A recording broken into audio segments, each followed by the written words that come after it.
Gracias. Muy buen día. Gracias al doctor Meléndez y a la doctora Bueno y a la asociación por la invitación para compartir esta charla con ustedes, que espero sea muy útil para su práctica clínica.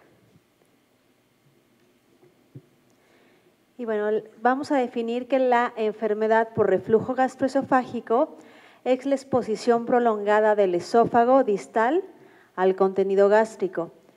Es el paso de contenido gástrico al esófago, es referido como reflujo. Puede ser normal, nosotros al día presentamos reflujo. Se considera normal cuando ocurre en individuos sanos, sin síntomas o signos de enfermedad, pero se refiere cuando este reflujo es excesivo, causa inflamación o síntomas, es cuando recibe el nombre de enfermedad por reflujo gastroesofágico. Y bueno, en cuanto a motivo de la charla, esta prevalencia o esta estadística en esta enfermedad nos señala que esta patología ha incrementado conforme han pasado los años, desde en Estados Unidos, Europa, su incidencia, y esto se debe a que han incrementado los métodos diagnósticos para confirmar la enfermedad, no solamente los síntomas. Y bueno, tenemos que la incidencia aumenta con la edad. Si tuviéramos a los niños entre 5 y 11 años, sabemos que existe en ellos cierta prevalencia de enfermedad por reflujo gastroesofágico, pero conforme incrementamos la edad, se va presentando con mayor frecuencia este padecimiento, es decir, estos síntomas. Y bueno, vamos a definir esta que es la clasificación de Monreal, porque seguramente tendrán pacientes que les refieran que les diagnosticaron reflujo. Vamos a ver los subtipos que existen. Se presenta sobre todo, lo vamos a dividir en síndromes esofágicos y síndromes extraesofágicos. Vamos a ver primero los síndromes esofágicos.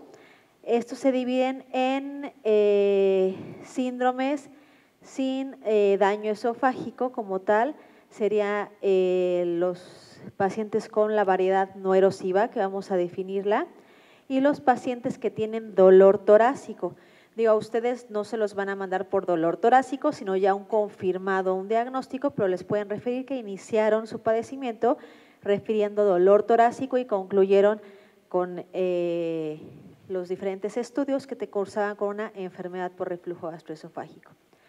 Los pacientes que tienen daño esofágico, problema esofágico, son los pacientes con esofagitis, estenosis por reflujo, esófago de Barrett y adenocarcinoma. Eso es en cuanto a los síndromes esofágicos. En los síndromes extraesofágicos tenemos los que pertenecen a asociación establecida, es decir, que ya está bien identificado su relación de estos padecimientos con reflujo, como sería tos, laringitis, asma o erosiones dentales. No es la única causa del reflujo, es decir, no todos los pacientes con asma van a ser por reflujo, pero se ha demostrado que cierto porcentaje de pacientes ya con estudios confirmatorios que se trate de reflujo, puede ser esta la etiología. Y hay una asociación propuesta dentro de los síndromes extraesofágicos, como son faringitis, sinusitis, fibrosis pulmonar idiopática y también en otitis media de repetición. Y en cuanto a prevalencia de reflujo, vamos a considerar los síntomas típicos, lo que es pirosis y regurgitación. Un síntoma atípico, por ejemplo, sería el dolor torácico, pero considerando pirosis y regurgitación, aproximadamente del 10 al 20% de la población en los países occidentales tienen ERGE, con síntomas como pirosis y regurgitación al menos una vez por semana, y vemos aquí, bueno, la frecuencia en los diferentes países. ¿Y cuáles van a ser los mecanismos principales que van a producir este padecimiento? Actualmente se considera que el mecanismo principal son las relajaciones transitorias del esfínter esofágico inferior. Es decir, Y sobre todo hago hincapié porque una hernia hiatal no es igual a reflujo, una hernia hiatal no es igual a cirugía. Un paciente puede no tener hernia hiatal, pero presenta relajaciones transitorias del esfínter esofágico inferior. Entonces, este es el principal mecanismo por el que se produce reflujo. También está involucrada la hipotensión del esfínter esofágico inferior, pero si una manometría, que vamos a ver más adelante, nos dice que la presión del esfínter es normal, no quiere decir que ese paciente no tenga reflujo, porque puede tener estas relajaciones que tiene su esfínter continuamente. Y bueno, la distorsión anatómica, que si bien sí las hernias hiatales predisponen a que exista una menor presión del esfínter y que pueda relajarse más estos esfínteres, esas distorsiones anatómicas pueden contribuir, pero hay pacientes asintomáticos que por una u otra cosa se les hace el estudio y se detectan esas hernias hiatales. Bueno, para que veamos una imagen de qué es una hernia hiatal, que nos comentan frecuentemente los pacientes. Esta es una específicamente tipo 1 por deslizamiento, cuando este fondo gástrico, en este caso, llega a protruir a través del diafragma y el esfínter entonces ya no queda a la altura de la crura diafragmática. Sí contribuye más a la probabilidad de reflujo, pero no es igual a que el paciente sienta reflujo. Y bueno, estos son otros mecanismos que pueden contribuir a la fisiopatología del reflujo, que serían como les comentaba, relajaciones transitorias del esfínter, principalmente en cuestión del esófago, y el vaciamiento gástrico retardado, que seguramente la doctora Nayeli nos hablará mucho sobre las grasas y que esa sí hay mucha evidencia en cuestión de reflujo. Para que conozcamos los fenotipos de enfermedad por reflujo gastroesofágico, es decir, llega un paciente con los síntomas, por ejemplo, pirosis y regurgitación, y a todos ellos a cada uno lo vamos a clasificar en uno de estos fenotipos. Es decir, la mayoría va a pertenecer a la variedad no erosiva. Se le realiza una endoscopía y no hay erosiones, no hay lesiones de esa mucosa. En la variedad erosiva, como ustedes ven, hay disrupciones o rupturas de esa mucosa y esos pacientes, más o menos en este porcentaje, los vamos a encontrar. Y hay otros pacientes que pertenecen al subtipo menos frecuente, que es el de esófago de Barrett, donde hay un cambio de mucosa de un tipo de epitelio escamoso a tipo columnar. Y sobre todo, es el que puede derivar en cierto porcentaje adenocarcinoma esofágico. Entonces, es mentira que estos subtipos evolucionen a adenocarcinoma, porque frecuentemente se espanta a los pacientes. Si no se cuida el reflujo, va a derivar en un cáncer de esófago. Eso no es cierto y ya no debemos manipular de esa manera a los pacientes, porque sabemos que a menos que tengan este subtipo, son los que efectivamente tienen el riesgo de adenocarcinoma esofágico, no los otros subtipos. Sobre todo la variedad no erosiva, que es la más frecuente. Y bueno, no los voy a complicar, no nos espantemos sobre el tratamiento que todos sabemos que existen para tratar estos padecimientos. Muchos de ellos tienen que ajustarse según el subtipo del fenotipo al que pertenezca el paciente, algunos 2 veces al día, algunos una vez al día por un mes, pruebas terapéuticas, etcétera. Pero bueno, nada más para que conozcan todos no los tenemos todos en México, pero actualmente todos los que existen.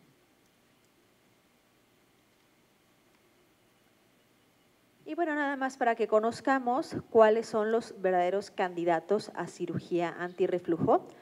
Y estos son un paciente joven, es decir, que tenga una esperanza de vida de más de 10 años. Una paciente que llega con una edad actual de 75 años, ya vimos que es más frecuente o más probable que tenga los síntomas, pero ya no es candidata a cirugía por edad. que tenga una enfermedad por reflujo demostrada, es decir, que tenga esofagitis, que era el fenotipo de en medio que les mostré en la fotografía, o un estudio positivo para un reflujo patológico por pHimetría. Porque es bien importante, ya, bueno, sería derivar demasiado este tema, porque hay pacientes que seguramente les han dicho que hasta el agua les provoca ardor, que hasta el agua les da síntomas. ¿Es realmente un reflujo? Ustedes no se preocupen, no tienen que preocuparse de eso, porque cuando llegan con ustedes, ya tuvo que tener la valoración por el médico y la confirmación por el médico si verdaderamente es un reflujo. El problema es cuando nosotros tenemos que demostrar si ese paciente verdaderamente tiene reflujo o solamente es una sensibilidad de su esófago. Pero bueno, nada más para que conozcan que cuando es un verdadero reflujo, generalmente responden a medicamentos, responden a las medidas dietéticas, responden a la elevación de la cabecera de la cama, a todas esas medidas generales, que seguramente la doctora va a abarcar. Bueno, en quienes también se recomienda la cirugía cuando tienen regurgitación predominante, que a pesar de que lo tenemos con el IBP, el paciente refiere que tiene esta regurgitación, se demuestra por estudios con pHimetría o impedancia que verdaderamente tiene la regurgitación y es el que mejor responde a cirugía. Pacientes que tengan respuesta a IBP, como les comentaba, y que no tengan acalasia o un trastorno motor grave por manometría, que ya se los comentaré.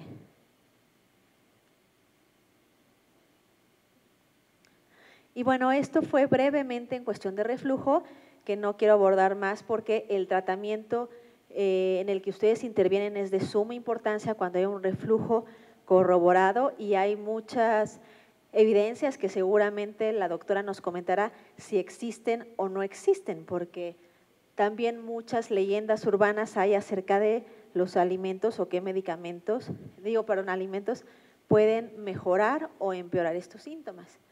Ahora pasemos a disfagia. Disfagia viene del griego fagia, que es comer, y dificultad o alteración.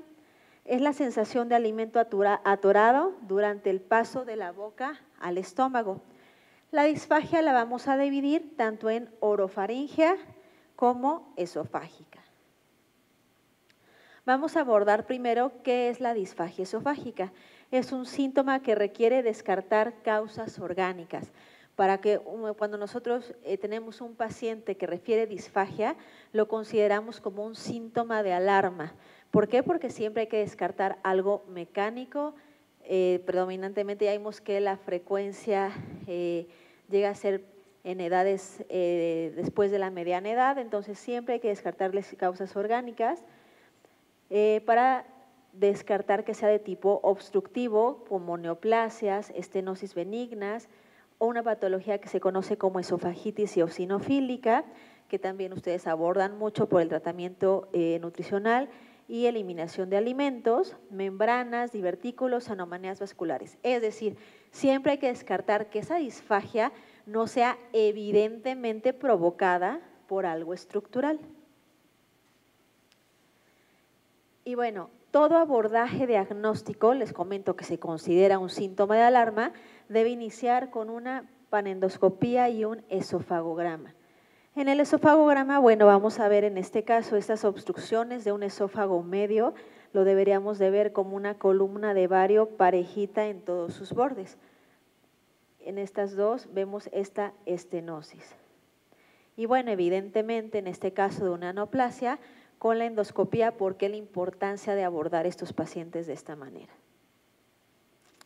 Posteriormente, si en caso de que no se localizara algo estructural en el estudio de endoscopía esofagograma, se realiza una manometría esofágica.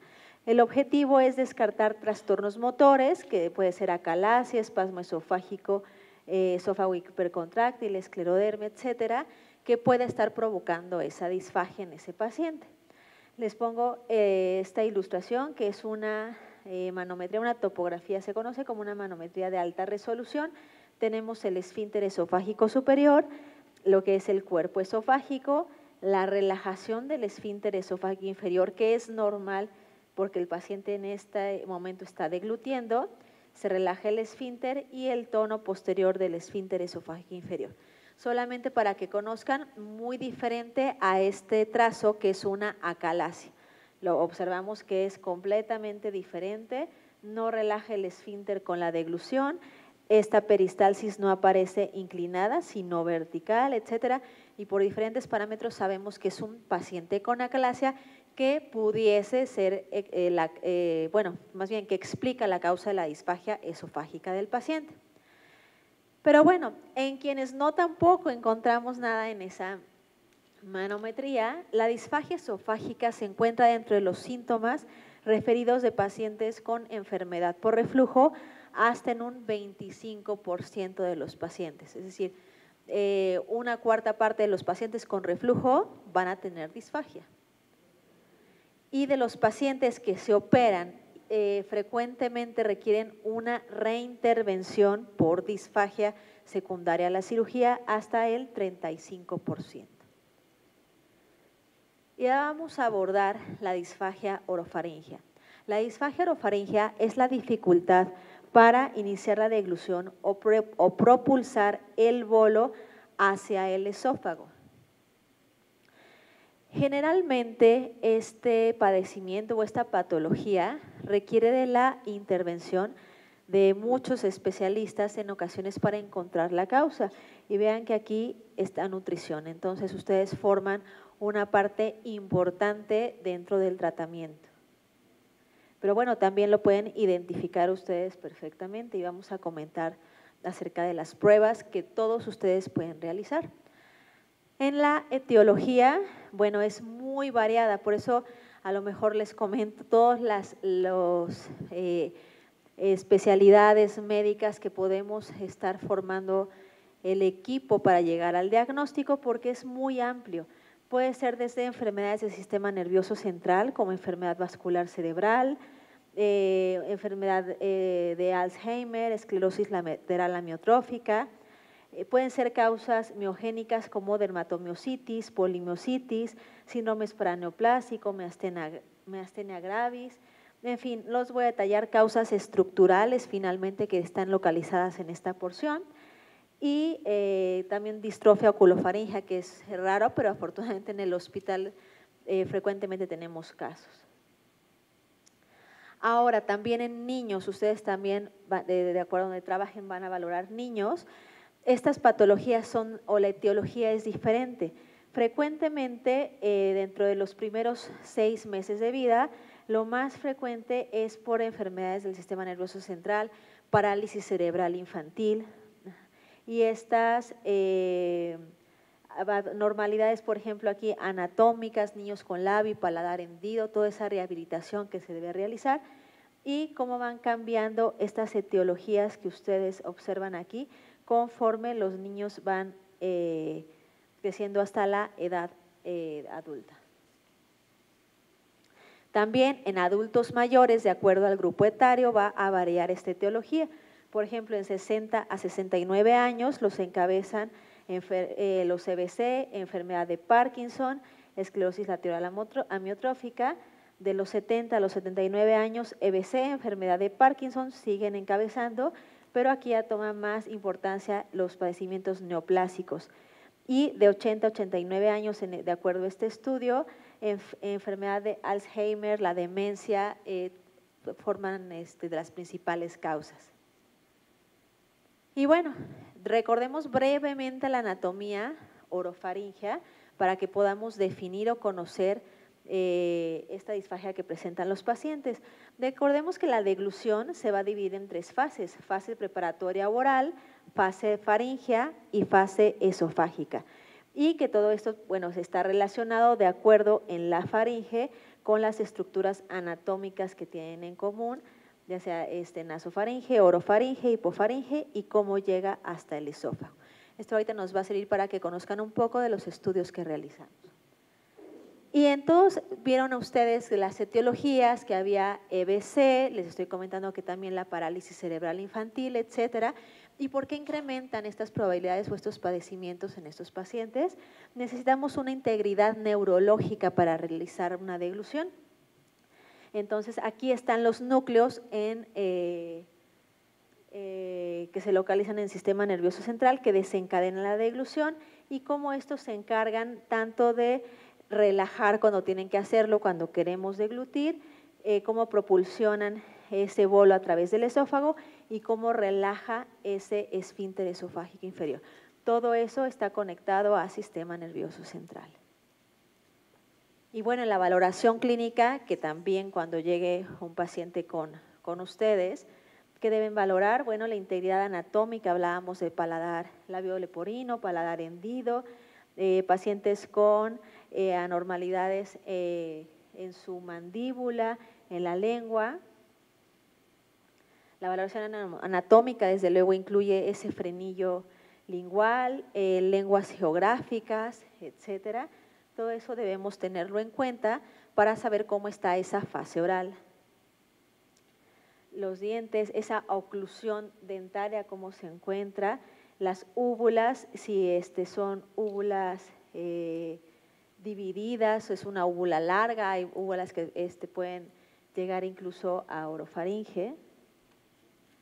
Y bueno, solamente para que sepan también que valoramos clínicamente de las fases de deglución. Ya comentamos que era oral, faríngea y esofágica. En la fase oral se valora cómo el paciente muerde, mastica, el cierre de los labios, la segmentación del bolo, cómo contiene y controla el bolo, y la lengua, la forma, la acomodación, cómo acomoda el bolo. Entonces, tienen un paciente o una interconsulta o les refieren a un paciente con disfagia, hay que valorar todo eso clínicamente, decirle siempre que, o tener en la mano en nuestro consultorio los alimentos o texturas para en ese momento espesar el agua.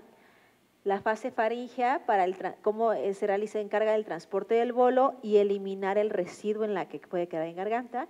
La fase esofágica, para la apertura y cierre del esfínter esofágico superior, tiene transporte del bolo. Eso es más difícil que clínicamente lo valoremos nosotros, pero se valora en los diferentes estudios que vamos a comentar. Y bueno, el test volumen viscosidad es una prueba clínica para escrutinio de los pacientes con disfagia orofaringea. Es algo importante porque, por ejemplo, en España las enfermeras, los nutriólogos se encargan de este escrutinio de los pacientes. Entonces, aquí en México aún nos falta esa educación para que todos los que estamos a cargo de esos pacientes, pues realicemos diariamente para valorar cómo realiza ese paciente su masticación, su deglución, etcétera. Entonces, consiste en que valora la deglución con diferentes texturas, esas texturas, néctar, líquido, pudding, y particularmente en el lugar que yo me entrené, se toman 5, 10 y 20 mililitros ya de forma sistemática para que puedan valorar a todos los pacientes con estos volúmenes. Lógico, si son niños, se modifican estos volúmenes. La disfagia se caracteriza en la mayoría de los casos por la dificultad de ingerir líquidos. Es la textura que puede causar más problemas. Y por lo tanto es frecuente que pacientes con esta enfermedad presenten deshidratación, y lo cual también debemos de valorarlo clínicamente. Aquí en este caso tenemos esta paciente, lo que les comentaba, siempre revisar cavidad oral, revisar las encías, cómo está en esa calidad de los dientes con la que estamos revisando a nuestro paciente.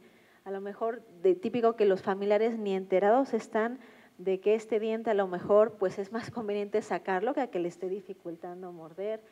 En este caso, esta paciente le solicito que me sujete el lavatelenguas y no se logra, bueno, ustedes ya no verán, pero no logra morder el lavatelenguas con la suficiente fuerza para que yo no lo retraiga. Estos pacientes que llegan con sus dentaduras, número 1, hay que preguntarle si come con la dentadura, y siguiente, hay que retirárselas para ver qué hay debajo de esa dentadura. Este paciente, en este caso, la dentadura le bailaba y prefería comer con estos que se conocen como raigones infectados. Y bueno, para la valoración del la prueba volumen-viscosidad que les comentaba, se le proporciona al paciente, en este caso 10 mililitros, no tiene audio el video, pero la paciente comienza a toser, tenemos ya algo positivo en esa prueba, si hay una alteración.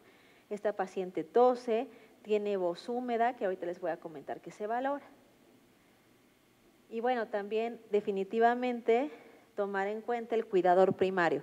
Si ustedes valoran niños y valoran ancianos, ¿qué se refieren a ellos con disfagia? Y demostrarlo. Este es un video un poco en tono de broma, pero vean que hasta el cuidador primario, para él que es normal, ¿qué espera, ¿no? de este paciente con disfagia? Que coma rápido, se tarda mucho, etcétera. Pero bueno.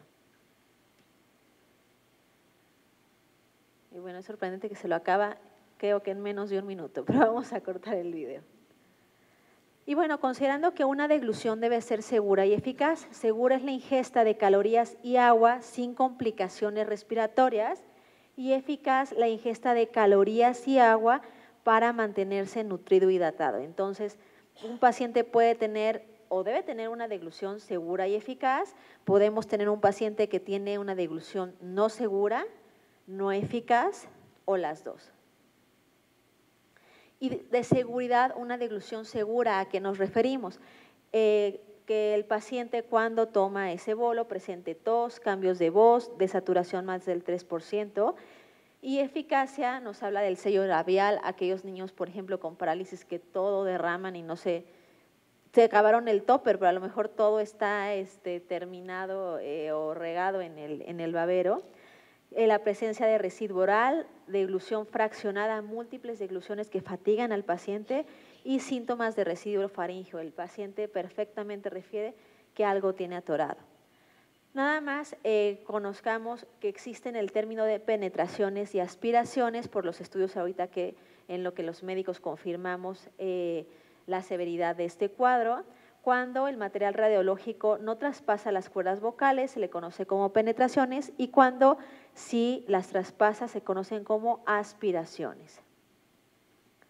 Pueden presentar una aspiración silente, que es frecuente en los niños con parálisis cerebral, que es la entrada de material a la tráquea sin presentar tos o respuesta de ahogo, y llegan a presentarse en estos niños hasta en el 97%.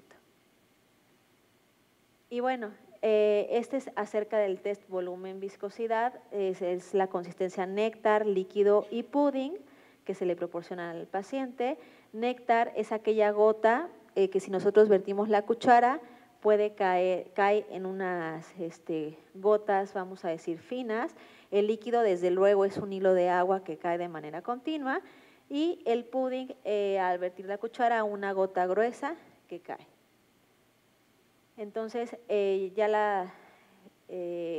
lo podemos hacer con diferentes espesantes que existen en el mercado, de manera artesanal con fécula de maíz, con papillas que ya venden a lo mejor de forma práctica para bebés, poniéndoles más agua, menos agua, pero esa es la consistencia que debemos tener cuando la preparamos. Bueno, nada más para que sepan que este es el estudio, una videofluoroscopia de la deglución, con todas estas características en la que los médicos nos basamos para establecer tanto el diagnóstico como la severidad de la enfermedad de estos pacientes. Aquí, por ejemplo, tenemos una deglución normal. Vean cómo es en segundos, no hay residuo, el bolo o el material pasa continuo sin dejar residuo en faringe. Muy diferente a esta imagen donde ven que esto se llama una penetración. Bueno, toca aquí un poco de cuerdas vocales, hay mucho residuo en faringe. Tenemos aquí otra imagen, nuevamente también un paciente que presenta residuo, se ahoga, inclusive se nos sale de foco porque está presentando esa respuesta a ese material que está en faringe. Otro video donde ya había residuo de por sí, es un paciente con una variedad conocida como acalasia o barra de cricofaringio, es una obstrucción de este esfínter esofágico superior que no permite el paso del material de contraste. Y bueno, observen aquí este material cómo está a punto de entrar a vía aérea. Bueno, de hecho pasa. Y bueno, también en pequeñitos, esta niña con laringomalacia que me enviaron, volteé a la cámara, bueno, más difícil que estén quietecitos, pero bueno. También existe otro estudio que es la fibroendoscopia de la deglución, por sus siglas en inglés, se le conoce como FIS. Se les da un bolo con colorante alimentario, no está disponible en todos los centros, afortunadamente en el Hospital General tenemos a quien lo realiza aquí presente, y es comparable a la videofluoroscopia, sobre todo en pacientes en quienes no pueden acudir a una sala de radiología. Entonces, desde luego, bueno, se realiza, podemos observar directamente qué ocurre en este paciente cuando está deglutiendo. Existe, desde luego, que se requiere la cooperación del paciente.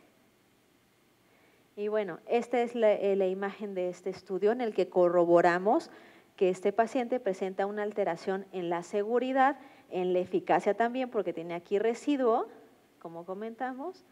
Y bueno, esperamos el momento en el que se le da el bolo con el colorante para poder identificarlo mejor. Y bueno, le está haciendo de emoción un poco, no recorta este video. Y aquí observamos cómo pasa a través de cuerdas vocales ese colorante alimentario. Corroboramos una alteración en la seguridad. Nada más para que conozcan la manometría de alta resolución, la comentamos brevemente en lo esofágico, ahorita en esfínter esofágico superior. Esta es la imagen normal, nos detecta finalmente presiones. No todos los pacientes van a tener estas alteraciones, es decir, una manometría normal no nos descarta que tenga una patología, pero aquí está aumento de presión. Esto es lo normal, que relaje este esfínter esofágico superior. Y aquí vemos cómo no está relajando ese esfínter esofágico inferior, únicamente para que conozcan que todos formamos parte, recordemos, de esta patología, del tratamiento, del abordaje de este paciente. Me gustó dejarlo al final porque es el que requiere un poquito más de complejidad para su diagnóstico y ya lo verán para su tratamiento. Espero que les haya sido de utilidad. Muchas gracias.